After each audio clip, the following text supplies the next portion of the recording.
Yo, peoples! Kyushu92 here. Welcome back to more members requests, where today I'm going to be checking out the June 15th, 1991 Mount Pinatubo eruption devastates the Philippines. Because one of my members is a certified expert on geology, and, well, she wanted me to check out more On volcanoes. So let's June go ahead and check it 15th, out. 1991, Mount Pinatubo on the Philippine island of Luzon erupted with a massive blow. This eruption would be the This was second before I biggest was even born. land-based eruption of the 20th century after a 1912 eruption in Alaska. Just in case, let me turn the volume down just a little bit. Just a bit. Just a bit.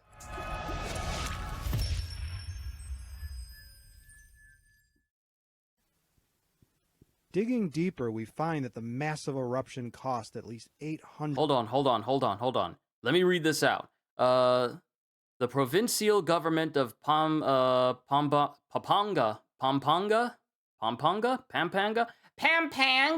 I'm sorry. It's supposed to be serious.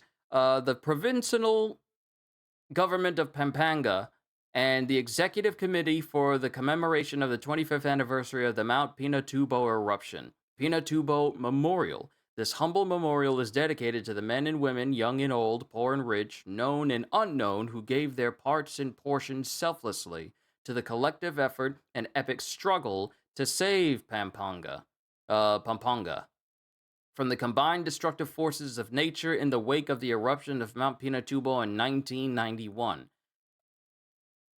Who would do this to the memorial? Who would mark over this? Why would you do this? What is wrong with people? Why would you do this? Of Mount Pinatubo in 1991. Today, see, this is what I mean. Because I'm trying to, what is that? Today, something-tude, gratitude? Servitude? As gratitude and tribute to all, we declare we have saved and rebuilt Pampanga. Let this therefore forever be a historic testament to the ultimate and defining triumph of the Filipino and Kapampangan Kapampangan. If I'm mispronouncing that, please forgive me. It is not on purpose. I just never said that name before. And Kapampangan spirit in the face of overwhelming odds that relentlessly tested the character, resolve, and unity and faith of a great people, so future generations will know and remember. So the spirit will live on. Dedicated on this 15th day of June 2016, on the occasion of the 25th anniversary of Mount Pinatubo eruption. Provincial capital ground, city of San Fernando, Pampanga. Wow. It's still upsetting, though, that someone would mark over this. What is wrong with people? 147 people their lives, and would reduce the size of the ozone layer in the upper atmosphere and affect global temperature for the next 2 years, as evidenced by a 1 degree Fahrenheit drop. Although unassuming and covered in trees, Pinatubo was a sleeping monster, its last eruption having been in 1500 AD. When it did erupt, it blew more ash into the Earth's atmosphere than any other eruption since the 1883 eruption of Krakatoa. Wow. Just how big was this and I heard a lot about Krakatoa. eruption that reduced the summit of the mountain by 1,100 feet? About 22 million tons of sulfur dioxide and 10... Okay, so here's the thing. Just inhaling sulfur dioxide, the amount that can fill your lungs and, put you on a milk carton or have you seeing Jesus real quick is not a lot. But 2 million tons of it? About 22 million... Sorry, not 2 million, 22 million. 22 million. Just even a small amount of sulfur dioxide is very hazardous to your health. 22 million tons of it. Tons of sulfur dioxide and 10 billion tons of lava, the equivalent of 2.4 cubic miles of melted rock, were released. Flows of magma, as lava is called beneath ground, brought a stunning quantity of metals to the surface, including 880,000 tons of zinc, 610,000 tons of chromium, 11,000 tons of arsenic, and 660 tons of copper. So we got zinc, chromium, arsenic, copper, and apparently nickel. Other metals released in massive quantities included nickel, lead. See, lead is bad. Mind you, every single one of these elements getting into your system is not good because they're not supposed to be in there. But where was it at? Lead? You ever heard of lead poisoning? Mix that with everything else on this periodic table. Getting into your system, getting into your lungs. You know, your lungs that is not meant to inhale metal of any kind. It's not. Contrary to popular belief and what vaping will tell you that it's fine to do, it is not healthy. It's not good for you. Well, it's not putting the actual tobacco in my mouth like a cigarette or cigar would, so I guess I'm fine. No, you're still inhaling this stuff. They just refined how thin it is entering into your system. Hasn't not reduced any of its potency. They just gave it different smells so it doesn't bother people around you. But it's still dangerous. Cadmium and mercury. Mercury! Now, the thing I know about mercury is that mercury isn't like something you can just easily mix into something else. Mercury, and I've seen people pour out mercury. Mercury is like literal liquid metal. And it takes a lot for that bonding process of mercury to subside. So thinking that is airborne as well, just entering into your lungs, meaning that mercury is not going to be easily broken down in your system, just inhaling mercury into your system. You ain't got no antibodies to fight no mercury in your body. This, wow. Kitty, I understand why you wanted me to watch this.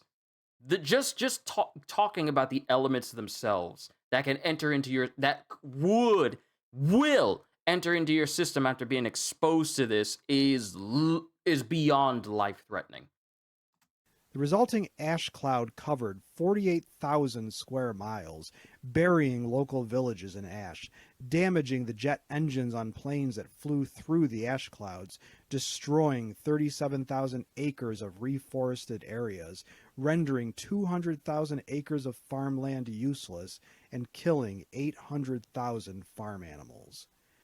Untold tons of ash turned into mud which flowed over the island when it rained, creating new devastation and displacing persons and leaving them in unsanitary conditions. Around 1.2 million people lost their homes. Furthermore, the United States military ended up abandoning Clark Air Base and Subic Bay Naval Base, adding to the financial loss for the Philippines. The total economic loss is hard to calculate, was probably over $500 million in the short term. As a question for my students and subscribers, when and where will the next giant eruption take place? I would rather Scientists not know. cannot say for sure. They can only monitor Mount the instruments Vesuvius and from hope March to be able in to give as 1944. much warning as possible. A big enough eruption or series of eruptions could have a devastating impact on all of mankind. Since we cannot stop such natural disasters, all we can do is hope they do not happen for a long, long time. Please let us know your thoughts in the comment section below this video. If you liked this video and would like to receive notification of new videos, please feel welcome to subscribe to History and Headlines and become one of our patrons. Your viewership is much appreciated.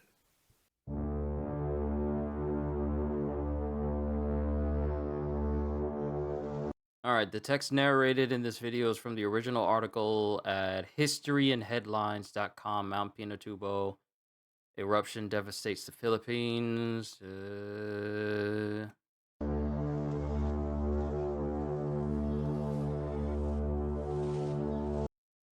Okay, interesting. Now, what I want to do is actually look more into this Pinatubo. I'm going to look up some articles real quick and see what more information we can get from it. I wanted to get a video that was short, that was a little bit short, because while this doesn't give me every bit of info about the Pinatubo, this does allow me to make it a little bit shorter so that it's not, too long. But, and this is just all the files that he went to. Okay. Let's see if we can find out some Pinatubo info. All right, we have the U.S. Geological Survey fact sheet 1113-97, the cataclysmic 1991 eruption of Mount Pinatubo of the Philippines, the second largest volcano eruption of the century, and by far the largest eruption to affect a densely populated area, occurred at Mount Pinatubo in the Philippines on June 15, 1998. The eruption produced high-speed avalanches. See, when I think avalanche, I think just a giant cascade of snow that is capable of, taking people out because of the force of it. But you mean to tell me that Mount Pinatubo had a whole high-speed avalanche of hot ash and gas, giant mud flows, and a cloud of volcanic ash hundreds of miles across? Hundreds of miles. A mile is, especially if you're walking or if you're running and you don't have a car, a mile can be a bit of a long way. Yeah, hundreds is plural, meaning more than just 100, multiple hundreds. All of that volcanic ash just stretching as far as the eye can see, and the eye can see pretty far. The impacts of the eruption continue to this day. When was this article made? You see here, a huge cloud of volcanic ash and gas rises above Mount Pinatubo, Philippines on June 12, 1991. 3 days later, the volcano exploded in the second largest volcanic eruption on Earth in this century. Timely forecasts of this eruption by scientists from the Philippine Institute of Volcanology and Seismology and the U.S. Geological Survey enabled people living near the volcano to evacuate to safer distances, saving at least 5,000 lives. And then it, of course, has the precursors. On June 16th, 1990, a magnitude 7.8 earthquake, comparable in size to the great 1906 San Francisco, California earthquake. Is that the same earthquake that had the Brooklyn Bridge just constantly shaking heavily? Is that the same one? Struck about 60 miles northeast of Mount Pinatubo on the island of Luzon in the Philippines, shaking and squeezing the Earth's crust beneath the volcano. Since my monitor's so big, you can actually see me physically turn my head because it stretches everything. It gives more room for me to view stuff now, which is cool. Love that. At Mount Pinatubo, hold on. Where is my headphones? Because these things keep moving. These things keep moving in my ear, and I'm trying to focus on reading, and these things just keep popping out. They keep sliding around just because my jaw's moving. I'll put them back in once I'm done. At Mount Pinatubo, this major earthquake caused a landslide, some local earthquakes, and a short-lived increase in steam emissions from a pre-existing geothermal area, but otherwise the volcano seemed to be continuing its 500-year-old slumber undisturbed. In March and April 1991, however, molten rock rising towards the surface from more than 20 miles beneath Pinatubo triggered small earthquakes and caused powerful steam explosions that blasted 3 craters on the north flank of the volcano. Thousands of small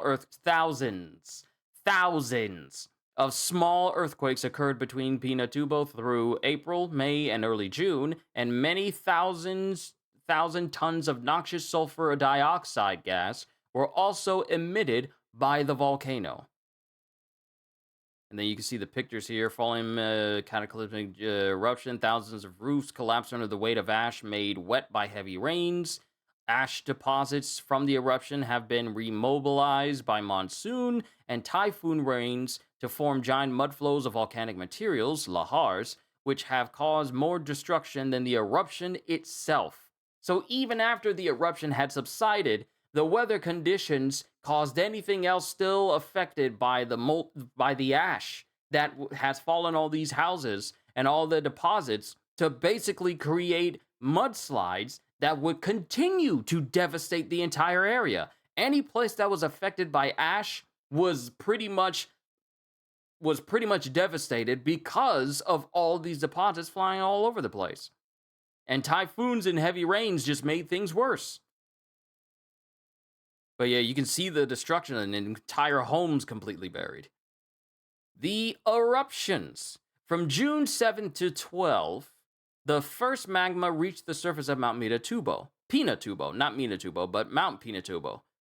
Because it had lost most of the gas contained in it on the way to the surface, like a bottle of soda pop gone flat, the magma oozed out to form a lava dome but did not cause an explosive eruption. However, on June 12th, Philippine Independence Day, millions of cubic yards of gas-charged magma reached the surface and exploded in the reawakening volcano's first spectacular eruption. When even more highly gas-charged magma reached Pinatubo's surface on June 15th, the volcano exploded in a cataclysmic eruption that ejected more than 1 cubic mile of material, 5 cubic kilometers. The ash cloud from this climatic eruption rose 22 miles, 35 kilometers, into the air. See, when you think about that, when you really think about how long a mile is, and then you think about clouds of ash reaching up miles into the air, At lower altitudes, the ash was blown in all directions. Great, it couldn't just be one where the wind was moving, it's blown everywhere.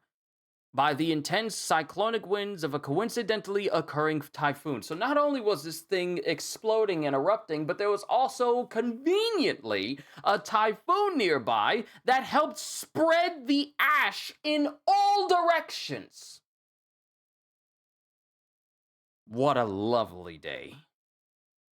And winds at higher altitudes blew the ash southwestward.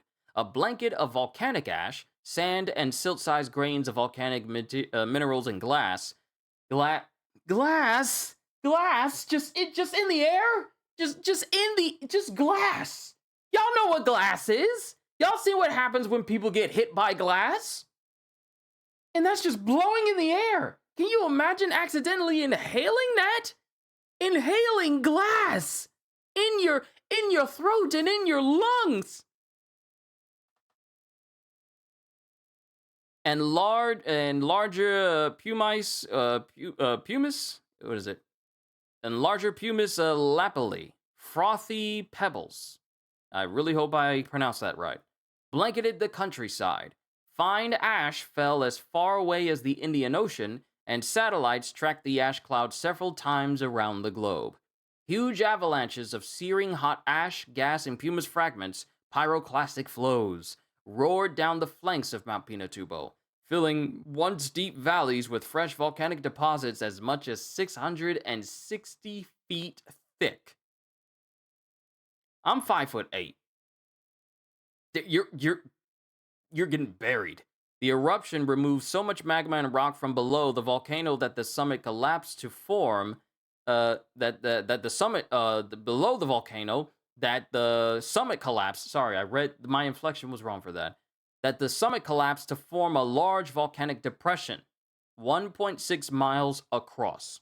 Much weaker but still spectacular eruptions of ash occurred occasionally through early September in 1991. From July to October 1992, a lava dome was built in the new caldera as fresh magma rose from deep beneath Pinatubo. And then, of course, we have the continuing hazards and the impacts of the eruption. Even after more than 5 years, hazardous effects from the June 15, 1991 climatic eruption of Mount Pinatubo continue. The thick, valley-filling pyroclastic flow deposits from the eruption insulated themselves and have kept much of their heat. These deposits still had temperature as high as 900 degrees, 500 Celsius, in 1996, and many retain heat for decades. When water from steams or underground seepage comes in contact with these hot deposits, they explode and spread fine ash downwind. Since the climatic 1991 eruption, ash deposits have also been remobilized by monsoon and typhoon rains to form giant mud flows of volcanic materials. You can see here, explosive eruption of Mount Pinatubo, Philippines, was the second largest volcanic eruption of the century and by far the largest eruption to affect a densely populated area. And then, of course, it's showing you just how far everything spread. Everything. And you can see that anything light was a lahar, and then you can see anything that was dark was a pyroclastic flow. So it really flowed a lot towards north, west, and southwest. A lot more than it did on the eastern side. But that's still a lot of surface area. That is a lot of surface area being affected. And then it shows you the extent of the ash cloud from the June 15th eruption, where the cloud itself is big enough to cover the entire area, the entirety of the Philippines. And impacts of the eruptions. Fortunately, when was this made? When was this made? It doesn't say when this article was made. Oh, last modified February 28th in 2005. So it's been 20 years. Yeah, it's been 20 years. 20 years since this thing was last messed with. Fortunately, scientists from the Philippine Institute of Volcanology and Seismology and the U.S. Geological Survey had forecast Pinatubo's 1991's climatic eruption resulted in a saving of at least 500 lives and at least 250 million in property. Commercial aircraft were warned about the hazard of the hazard of the ash cloud from the June 15 eruption, and most avoided it. But a number of jets flying far to the west of the Philippines encountered ash and sustained about 100 million in damage. Although much equipment was successfully protected, structures on the two largest U.S. military bases in the Philippines, Clark Air Base and Subic Bay Naval Station, these names, please forgive me, were heavily damaged by ash by the volcano's climatic eruption. Nearly 20 million tons of sulfur dioxide were injected into the stratosphere in Pinatubo's 1991 eruptions, and dispersal of this gas cloud around the world caused global temperatures to drop temporarily. From 1991 through 1993, by about 1 degree, the eruptions have dramatically changed the face of central Luzon, home to about 3 million people. About 20,000 indigenous Eta highlanders who had lived on the slopes of the volcano were completely displaced, and most still wait in resettlement camps for the day when they can return home. Mind you, this was made back in 2005. About 200,000 people who evacuated from the lowlands surrounding Pinatubo before and during the eruptions have returned home but face continuing threats from lahars that have already buried numerous towns and villages. Rice paddies and sugarcane fields that had not been buried by lahars have recovered. Those buried by lahars will be out of use for years to come. Mind you, I don't know what the current state of the area around Pinatubo is, 20 years later, but this is the devastation of volcanoes. And one like this where it just sends, here's something I want to look up.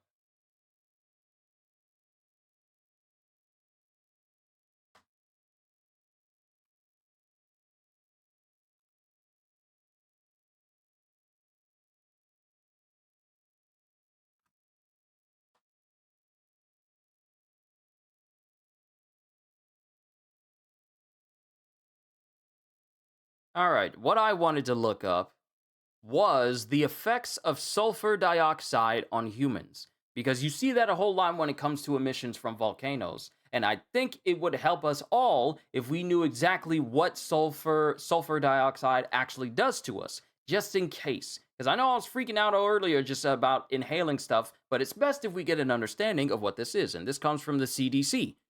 Medical management guidelines for sulfur dioxide. Symptoms include sulfur oxide, sulfurous acid. No, wait, this is synonyms. Hold on. I ain't looking to learn the different names of it.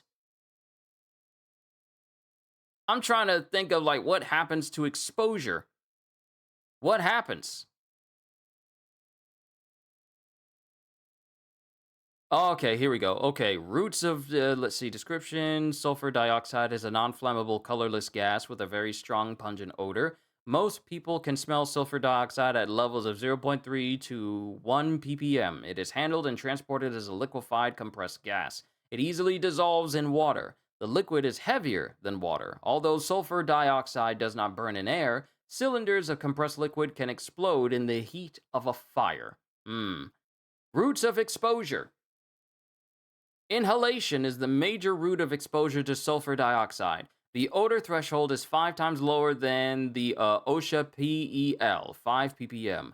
Most exposures are due to air pollution, and this has both short term and chronic health consequences for people with lung disease. Inhaled sulfur dioxide readily reacts with the moisture of mucous membranes to form sulfuric acid. You inhale sulfur dioxide, and it turns into acid, which is a severe irritant. People with asthma can experience increased airway resistance with sulfur dioxide concentrations of less than zero point 0.1 ppm when exercising. Healthy adults experience increased airway resistance at 5 ppm, sneezing and coughing at 10 ppm, and bronchospasm at 20 ppm. Respiratory protection is required for exposures at or above 20 ppm. Exposures of 50 to 100 ppm may be tolerated for more than 30 to 60 minutes, but higher or longer exposures can cause death from airway obstruction. Sulfur dioxide is heavier than air. Thus, exposure in poorly ventilated, enclosed, or low-lying areas can result in asphyxiation. It just straight up chokes you. It's telling me the root of exposure, but I'm trying to look for some, like, actual, genuine, what happens aside from asphyxiation.